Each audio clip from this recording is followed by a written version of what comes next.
So welcome into the only morning show that covers the business news for the real Americans, not Wall Street. And one of the big stories we've been following, of course, is this stimulus. Now, if you watched our breaking news last night, moments after President Trump announced that he was ending stimulus talks, we did a breaking news show last night and covered all of the angles on that. And I said, watch the spin start. Well, the spin went into like supersonic last night. The spin cycle hit supersonic last night after we did our breaking news, late night. President Trump went on a steroid-fueled tweet rage last night and managed to hit all of these points on his tweets all night last night. Was just tweeting about stimulus checks and I think he was tweeting about like the NBA and on and on and on. It just went crazy. So much so that Joe Biden at one point sent out a tweet, please just get off Twitter. Nancy Pelosi even released a statement last night saying, I think the president's lost it. He's in his bunker right now, fueled up on steroids and whatever other experimental drugs. Please get off Twitter. So he went on a rant last night and hit a whole bunch of different things out hard. He said he's willing to sign a standalone bill for new stimulus checks, $1,200 stimulus checks. President said this last night. If I'm sent a standalone bill for stimulus checks, $1,200, they will go out to our great people immediately. I'm ready to sign right now. Are you listening, Nancy? And he also @replied his White House chief of staff, Mark Meadows, and he @replied Senate Leader Mitch McConnell, and he @replied Republican in the Senate, Kevin McCarthy, or in the House, Kevin McCarthy, Speaker Pelosi, and Senator Schumer, making sure that they saw his Twitter rant last night. But you have to understand the context here and why this is fairly ridiculous. Because the president ended negotiations yesterday with Senate Republicans because Senate Republicans do not have the votes. This is an effort to try to save face. Now, I agree with the assessment of Nancy Pelosi on this. Could she have agreed to some smaller little piecemeal bill over the past few months? Sure. After Labor Day, when Republicans wanted to hand out just a small little piecemeal bill and have liability protection, no stimulus checks. Remember, when the Senate came out with their bill, there were no stimulus checks. They wanted liability protection, and they wanted that $300 extension for unemployment benefits. Could Nancy Pelosi have agreed to that? Sure. It does nothing to fix the problem at all. There's no stimulus checks. There's no additional money for small businesses. There's no bailout money for airline industry, which is furloughing tens of thousands of people. There's no help for state and local governments, frontline workers, and PPP. I think people are forgetting that we are in a pandemic. And one big piece of their legislation in the HEROES Act was frontline workers, additional contact testing and tracing. And we saw yet overnight again another 40,000 COVID cases. And cases are now surging across the country as we head into this fall season. President Trump had a tweet and a Facebook message removed by Twitter and Facebook for spreading misinformation about the flu, saying that the flu is even bigger than COVID or deadlier. That has been removed because it's patently false. We have not lost 210,000 people to the flu in over a decade. That's how long it's taken to lose that many people to the flu. Nevertheless, President Trump last night essentially killing this stimulus bill. Now, overnight, though, he realized, I think, that he made a mistake, or at least he's trying to save face because the backlash was immediate. And the Dow yesterday finished down massive. And so did the NASDAQ. And President Trump and, Laura Ingraham over at Fox loves to say how great this president is for the stock market and that it's booming under President Trump. When President Trump was returning to the White House, the stock market boomed. It went up a little bit. But then when the president said he's ending stimulus talks, the bottom fell out. So he says the House and the Senate should immediately approve $25 billion, he says, for airline payroll support. $135 billion for paycheck protection programs for small businesses, he also went on to say. Both of these will be fully paid for with unused funds from the CARES Act. They have this money. I will sign it now. Okay, Mitch McConnell. Why don't you do something about it?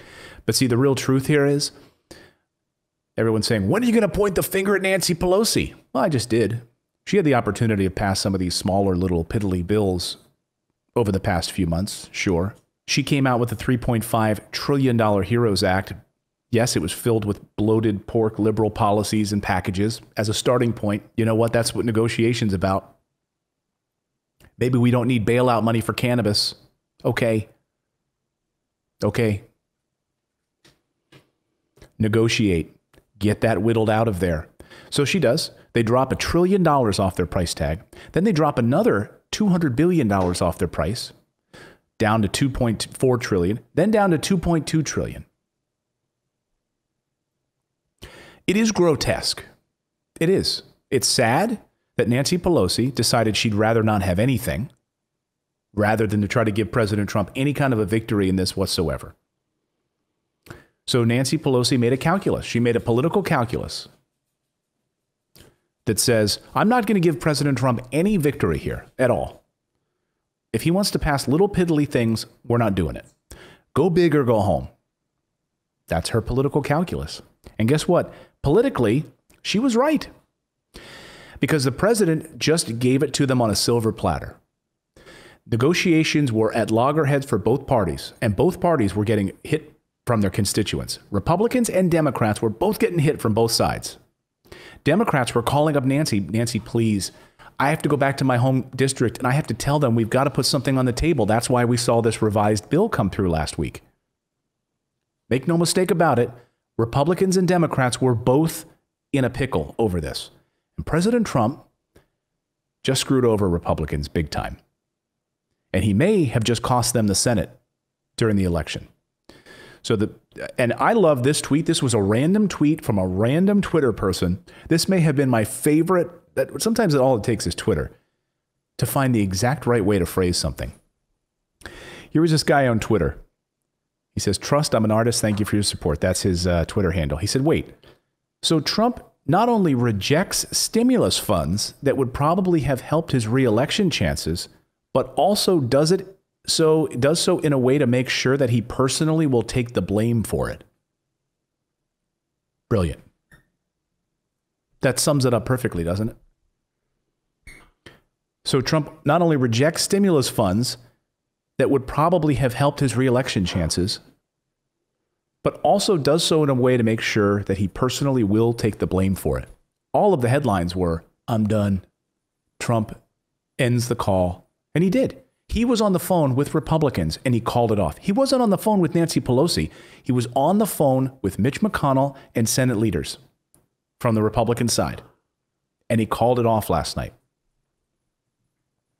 And then he sees the market collapse. And then he winds himself back and says, you know what, maybe now we should pass $1,200 stimulus checks. Maybe that's what we should do. If I'm sent a standalone bill for stimulus checks, $1,200, then they will go out to our great people immediately. I'm ready to sign right now. Are you listening, Nancy? I'm sorry. Maybe I kind of went.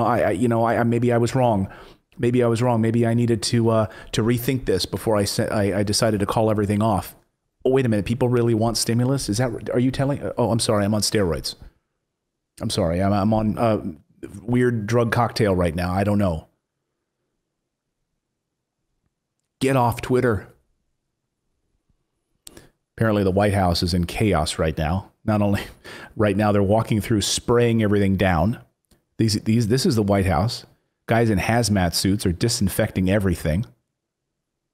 As new members of the White House staff have now gotten COVID. Multiple members, including Stephen Miller. They're just walking through, spraying it all down. Like fumigating everything. I mean, if this isn't a metaphor right now, you know, politics is all about perception. Just remember that. Politics is about perception. And that's why optics are so important. And so you have guys in hazmat suits going through the White House, spraying everything to disinfect it. Politics, perception, the optics matter. It's like fumigate. It's, you know, what was supposed to be getting rid of the swamp, right? It's like the fumigation process right now in the White House. Grover, what do you think about that? As he rips apart a... He's ripping apart something over there. I don't know what it is. I think it's his little Trump doll. No, it's a little teddy bear.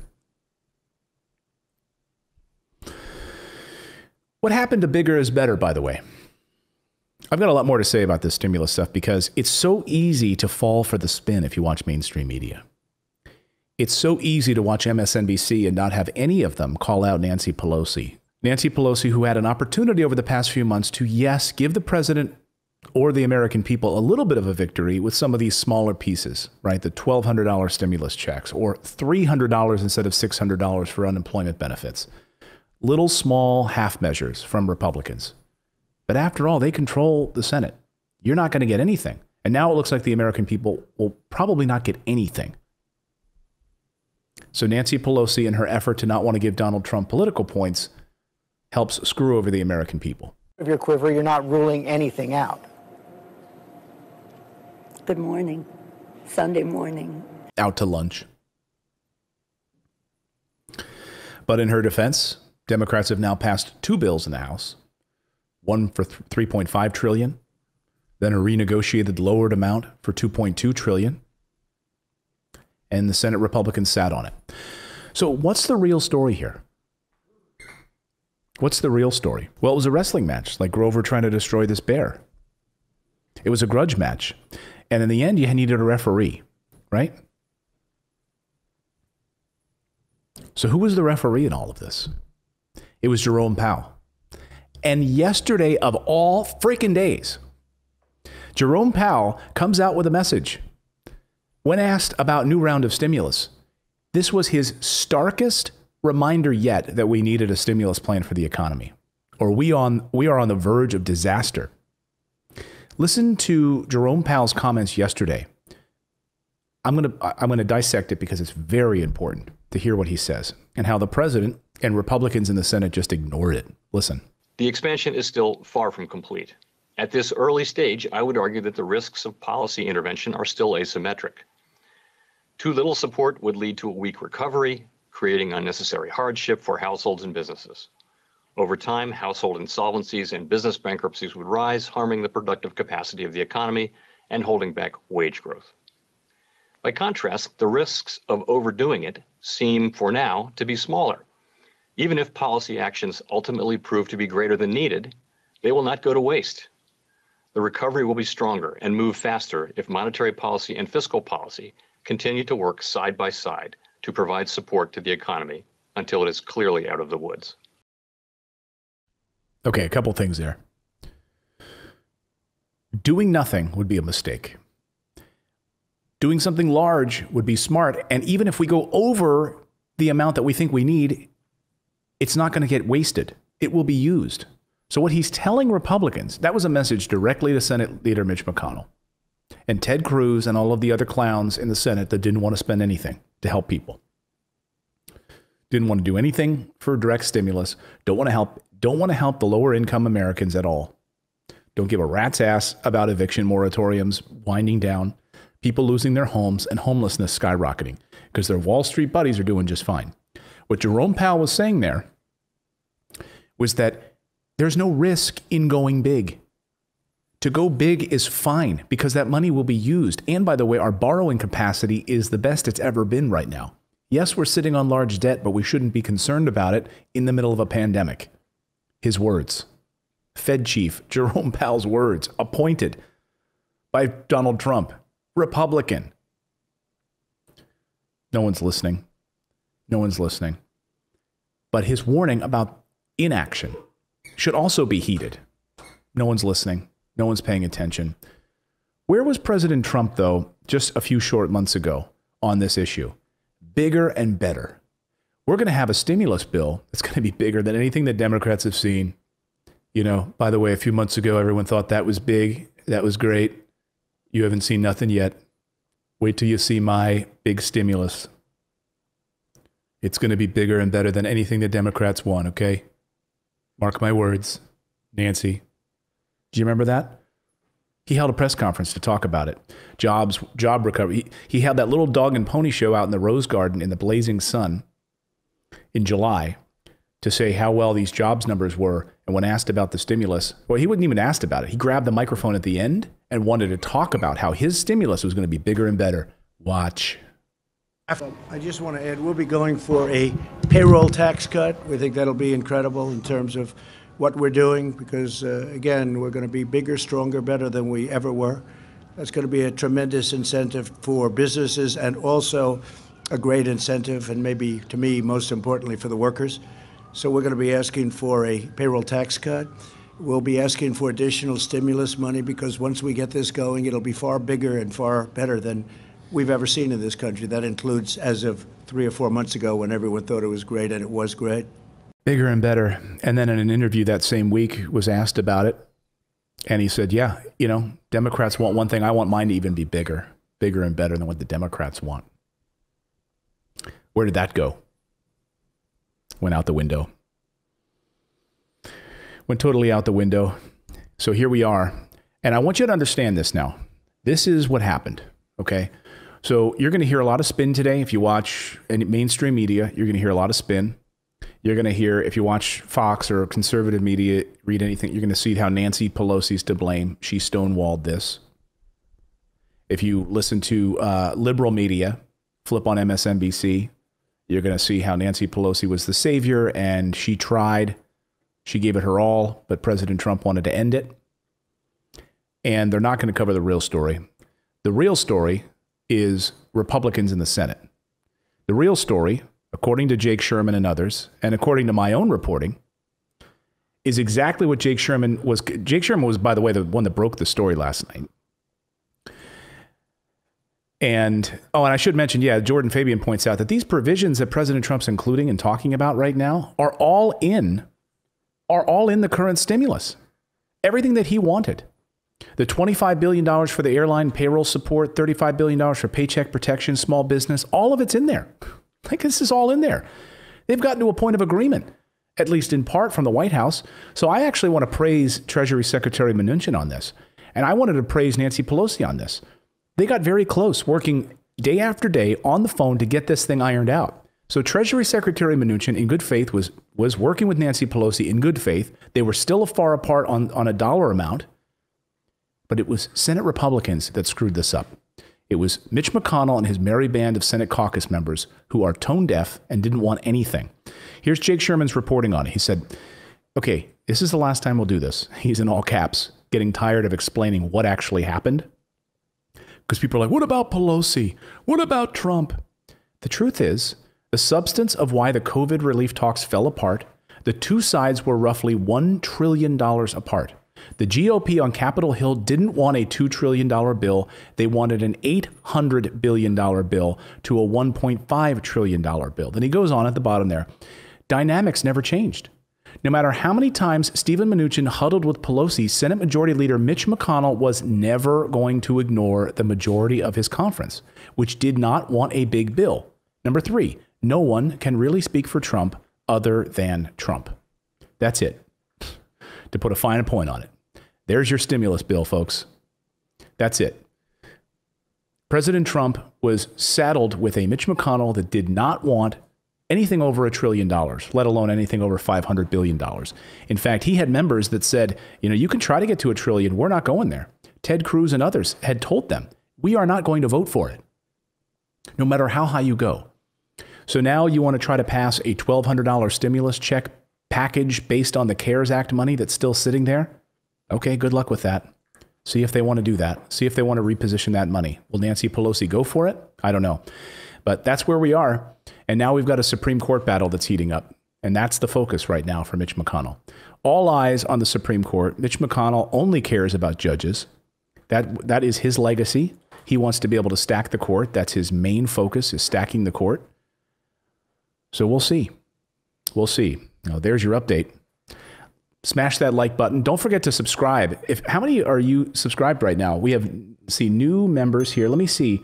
If you're not a subscriber of our channel, please just hit the subscribe button. We do this show first thing in the morning, every morning at 9 a.m. Eastern time. I love seeing new members. If you subscribe, your name will pop right up here on the screen, and I'll get to give you a nice little shout out for any new subscribers that we get. So please do that. Our channel is growing, and I just want to thank all of you for supporting independent journalism, not being bought and sold by the mainstream media.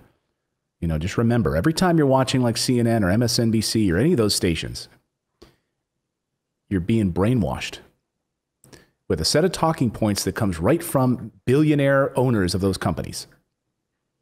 And you're being lied to about what's really going on. Sometimes they get it right.